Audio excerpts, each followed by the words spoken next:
Untuk dapat tetap hidup tuh, mereka sampai harus rela memakan mayat dari para penumpang lain yang merupakan teman-teman mereka sendiri dan saudaranya juga yang tidak selamat, geng. Hi everything, thank you udah ngeklik video ini dan selamat datang di Mysterious Things. Apa kabar dunia?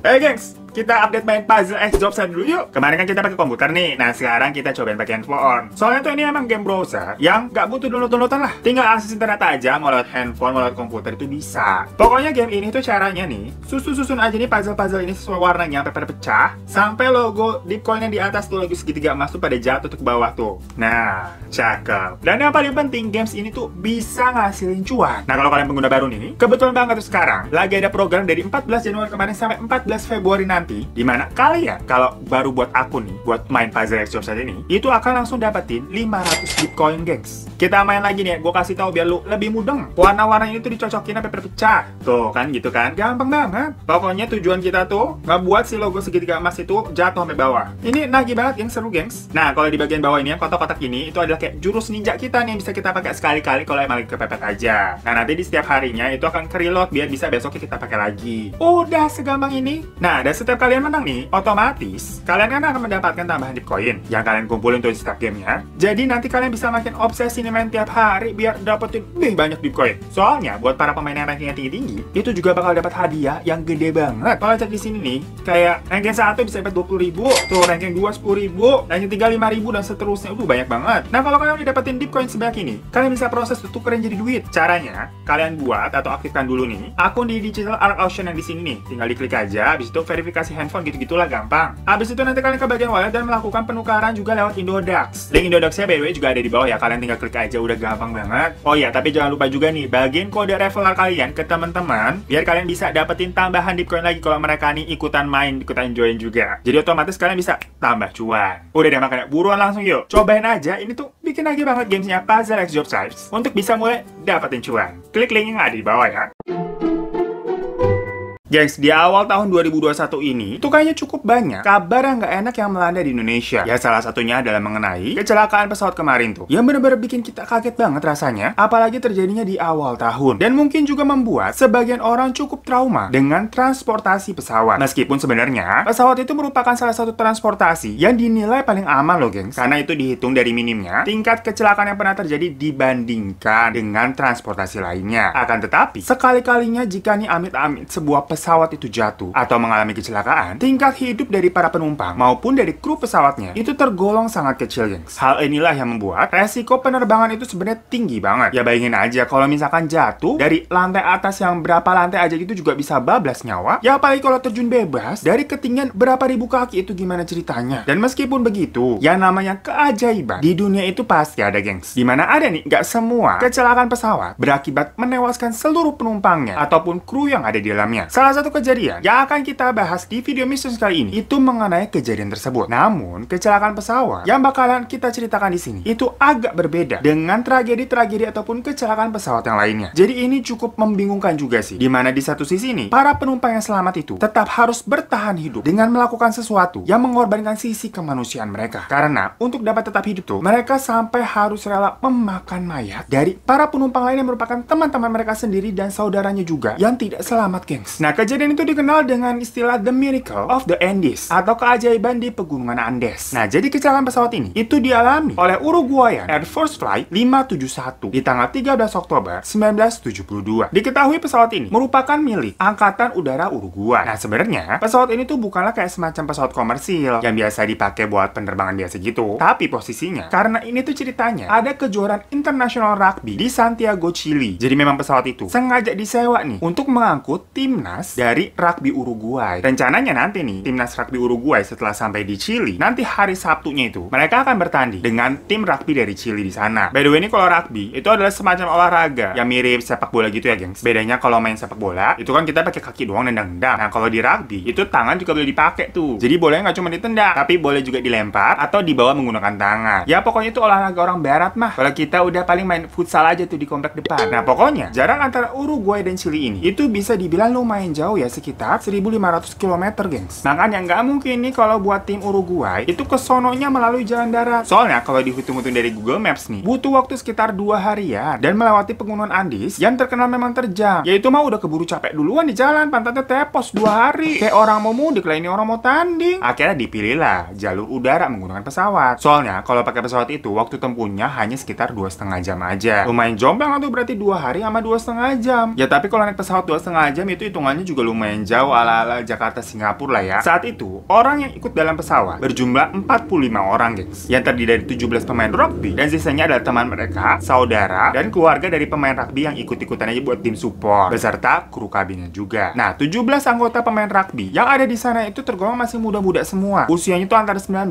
sampai 25 tahun, gengs. Dan saat mereka berangkat itu semuanya happy-happy aja. Tidak ada sesuatu yang ganjil atau aneh-aneh lah yang terjadi. Nah, setelah pesawat berhasil lepas landas tuh, dimulailah hal-hal yang aneh ini baru terjadi. Dimana 6 menit setelah mereka take off, tiba-tiba turun salju yang lebat banget dan mengakibatkan jarak pandang itu terhalang, gengs. Karena itu pilotnya ini bingung, nggak bisa ngelihat apa-apa. Panik lah dia. Mungkin karena ini kejadiannya di luar ekspektasi juga ya. Dan pilotnya memang tidak siap gitu dengan keadaan yang tiba-tiba tadi. Jadi si pilotnya ini dianggap melakukan kesalahan yang fatal banget, gengs. Dan menurut penelitian, hal itulah yang memang membuat pesawat mereka akhirnya jatuh. Jadi nggak tahu kenapa nih, sang pilot tuh berpikir bahwa pesawat mereka itu dikendalikannya udah lama. Maksudnya udah terbang dari tadi gitu ceritanya. Jadi di benaknya dia itu memang sudah waktunya mendarat. Padahal mereka baru terbang 6 menit, gengs. Ini gue kurang paham sih kenapa pilotnya begitu. Apalagi mabok apa gimana gitu maksudnya. Maksudnya kok bisa-bisanya nih si pilot ngerasa udah mau sampai tujuan gitu. Lah kalau jarak yang seharusnya tadi kan 2,5 jam, itu mereka udah terbang sekitar 2 jam gitu misalnya. Terus ngiranya udah mau sampai, ya wajar. Lah ini baru 6 menit. Dan bener aja, sang pilot yang agak halu nih, itu akhirnya menurunkan ketinggian pesawatnya untuk melakukan pendaratan. Nah ketika pesawat udah mulai turun untuk mendarat, sang pilot baru sadar, ternyata mereka belum sampai nih ya. Lah baru 6 menit, tapi ya sadarnya telat. Karena di depannya udah ada gunung es. Jadi karena pandangannya itu nggak kelihatan juga ya, berkat tadi turun salju, si pilot tuh nggak sadar sebenarnya lokasi mereka tuh ada di mana sih. Nah melihat pesawatnya itu mau nabrak puncak gunung es, dia langsung mencoba menaikkan pesawatnya setinggi-tingginya sambil belok tuh biar kagak tabrakan. Namun saking tajamnya dia belok, diperkirakan itu pesawatnya sampai nuki dengan posisi vertikal gitu, gengs, beloknya atau tegak lurus. Jadi pesawatnya tuh berbadan dari gini sampai miring banget kayak pesawat tempur yang di film-film tuh yang lagi dikejar kapal perang juga. Lah tapi ini kan pesawat biasa maksudnya. Jadinya pesawat tersebut tetap tidak bisa menghindar dari pegunungan Andes. Nah ini ada menurut kesaksian penumpang yang selamat bernama Canessa, mengatakan sebelum mereka ini menabrak gunung es tersebut, gak ada satupun orang penumpang yang sadar nih kalau sebenarnya mereka sedang dalam situasi yang berbahaya, dimana para penumpangnya itu masih ketawa-ketawa, masih ngobrol dan hanya mengira cuaca lagi ekstrim aja kali, kalau pesawatnya kayak lagi gojek gitu. Nah tapi si Canessa ini saat itu ceritanya lagi ngeliat keluar nih ke arah jendela luar, dimana dia kok melihat ada pegunungan Andes yang lagi bersalju tuh. Dari tadinya jauh kok kayak kita mendekat ke situ ya. Nah terus ada nih salah satu orang yang bercanda kayak gini, udah jangan diliatin mulu itu gunung, nanti kita nabrak loh. Lah tapi bener aja pas diperhatiin lagi, iya ini kok tambah deket tambah gede gitu gunungnya, karena semakin dekat memang. Dan saat itu juga Canessa ini seketika tahu kalau pesawat yang mereka tumpangi akan menabrak pegunungan tersebut. Dan saat itu pilot ini juga langsung mengumumkan akan adanya turbulens atau gangguan gitu. Nah tadi ini para penumpang yang masih ketawa-ketawa masih pada ngobrol itu langsung pada diem pucet dan buru-buru masang seatbelt mereka. Dan bener aja pesawat tahu-tahu tuh oleng sampai posisi vertikal yang kayak tadi gue ceritain tuh. Baru deh di situ para penumpang langsung sadar, wah deh nggak beres nih. Mereka pada ketakutan dan berdoa rame-rame sambil teriak-teriak begitu. Kebayang nggak itu? Pokoknya situasinya langsung berubah mencekam banget. Ya akhirnya tabrakan tidak bisa dihindarkan. Guncangan besar terjadi di dalam pesawat dan menyebabkan badan pesawat itu terbelah jadi 2. Dan juga salju-salju yang badai itu tuh masuk semua ke dalam badan pesawat. Kecelakaan itu juga menyebabkan bagian sayap pesawat itu robek, gengs. Pokoknya situasinya udah chaos, kacau banget. Nah ini ada salah satu korban yang berhasil selamat lainnya bernama Eduardo, dimana dia mengaku kalau beberapa saat setelah tabrakan itu terjadi, dia ini kan sempat kayak pingsan terus kayak kebangun kriep-kriep gitu kan. Kakinya di situ juga kayak berasa sakit, kayak memar-memar gitu. Tapi memang tidak terlalu parah. Nah sebenarnya saking nggak percayanya sama apa yang terjadi nih, si Eduardo itu ngerasa kalau semuanya hanya mimpi. Dia pikir nggak mungkin lah dia mengalami kecelakaan pesawat nih. Palingan dia lagi mimpi, ntar bangun juga baik-baik aja. Tapi sayangnya itu semuanya bukan cuman mimpi buruk yang seketika bisa hilang ketika kamu bangun. Karena Eduardo ini harus menerima realitanya meskipun pahit, gengs. Nah kesadaran akan realita ini tuh muncul setelah dia nih sayap-sayap mendengar suara orang yang teriak-teriak dan menjerit minta tolong. Nah waktu Eduardo ngecek siapa yang kayak jerit-jerit, pas dia nengok ke belakang, persis di belakang kursinya itu, dia ngeliat ada seorang laki-laki temannya yang telah tewas dengan isi kepala yang udah berhamburan keluar kemana-mana.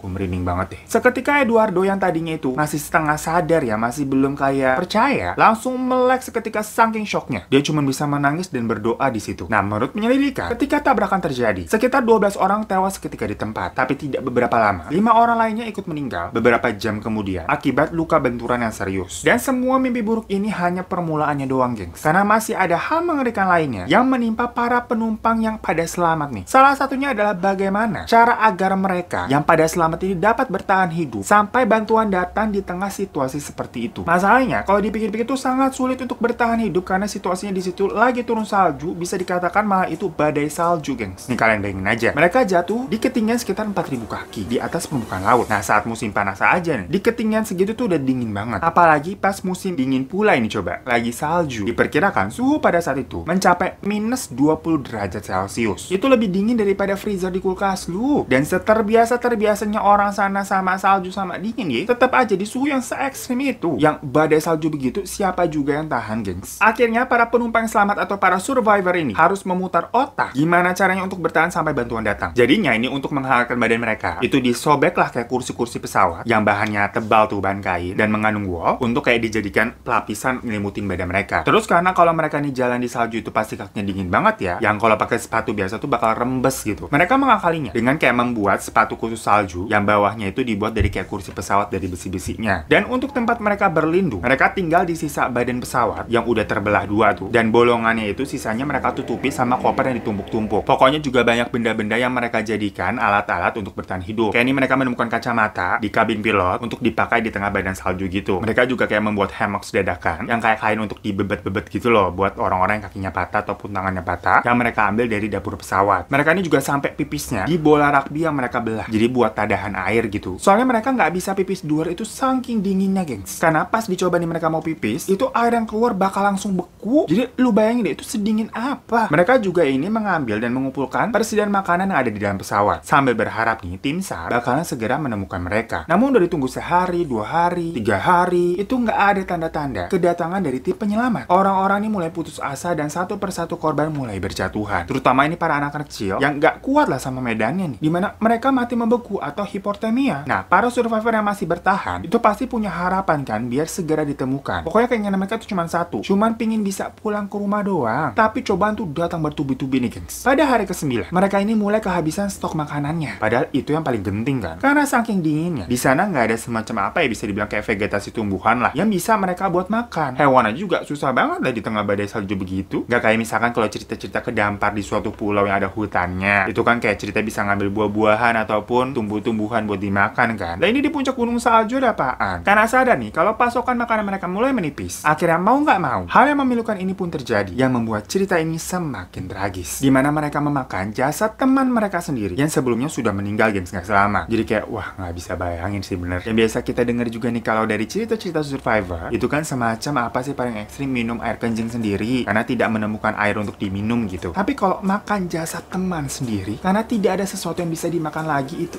gimana ceritanya? Di satu sisi memang kondisinya udah urgent banget. Kalau nggak gitu ya pilihannya mereka bisa mati. Tapi kalian bisa bayangkan nggak sih nih? Berarti kalau daging mayatnya itu udah pada habis, ada kemungkinan mereka akan membunuh satu sama lain untuk bisa bertahan hidup, gengs. Itu kan jadinya seserem itu ya. Udah kayak end of the world gitu maksudnya. Dan sebenarnya banyak sih para survivor yang menolak ide tersebut. Soalnya ya kali makan daging manusia begitu kan. Apalagi nih makan teman dan saudaranya sendiri, kayak gak manusiawi banget dan jatuhnya kanibal. Tapi di sana si Kanesa tadi tuh memberikan pendapatnya sendiri, gengs. Dimana menurutnya memakan daging dari saudara sendiri atau teman terdekat itu justru bisa membuat mereka lebih dekat dari segi fisik maupun spiritual. Jadi masuk ke dalam tubuh gitu. Dan jasad yang dimakan dalam situasi tersebut dianggap berjasa untuk orang-orang yang masih bisa bertahan hidup nih. Akhirnya ya udah deh, mereka makan itu. Dan masalah persediaan makanan bisa dibilang teratasi nih, walaupun ya stoknya itu adalah jasad teman sendiri. Namun ternyata masih ada cobaan lainnya yang tambah bikin nyesek lagi, dimana ternyata pihak dari penerbangan Uruguay hanya melakukan pencarian selama 11 hari. Dan setelah itu, karena mereka tetap tidak menemukan lokasi jatuhnya pesawat itu di mana, pencarian pun dihentikan. Nah, keluarga korban ini sebenarnya itu juga tetap mencoba untuk melakukan pencarian secara pribadi. Tapi ya juga namanya pribadi, peralatan juga apa sih canggih-canggihnya, nggak bisa berbuat banyak lah istilahnya. Yang mana di sini kayak miris banget nggak sih? Para tim survivor nih yang selamat itu kan pasti berharap banget ditemukan dan diselamatkan sama tim SAR kan. Tapi ternyata pencarian dihentikan. Jadi kagak ada nyari mereka juga, mau berharap apa lagi coba. Nah, tapi belum sampai di situ, gengs. Cobaan selanjutnya tuh datang pada hari ke-17. 2017. Dimana tahu-tahu ini ada salju longsor yang seketika itu menewaskan 8 orang, gengs. Dan jasad 8 orang itu akhirnya ya dijadiin bahan pangan untuk orang-orang yang masih bertahan hidup. Jadi ini beber kayak gugur satu persatu dengan cara yang beda-beda, gengs. Karena sadar mereka ini tidak bisa berharap dari siapa-siapa lagi dan istilahnya harus berjuang sendiri ya. Ada 3 orang survivor nih, yaitu pertama si Kanesa tadi, terus ada yang namanya Nando, sama Antonio. Ceritanya pergi nih niatnya untuk menyusuri jalan dan mencari bantuan. Ya kali-kali nemu orang atau warga sekitar situlah. Ya kalau dipikir-pikir namanya juga udah kagak ngerti lagi mau ngapain, gengs. Jadi apapun bisa jadi kemungkinan. Tapi di tengah jalan, ya mereka ini akhirnya sadar sebenarnya kalau pemukiman warga itu pasti masih jauh banget. Soalnya sepanjang jalan tuh mereka kayak sekitar udah seharian itu nggak nemuin ya tanda-tanda kehidupan sama sekali. Akhirnya mereka sepakat untuk nyuruh yang namanya Antonio tadi buat balik aja demi mereka ini saving persediaan makanan untuk perjalanan mereka bisa sampai ke pemukiman warga. Jadi pokoknya di sini yang tetap ngelanjutin jadi tinggal 2 orang ya, geng. Si Kanesa sama si Nando. Nah, disinilah yang tadi gue bilang kalau keajaiban itu ada. Setelah berjalan sekitar 10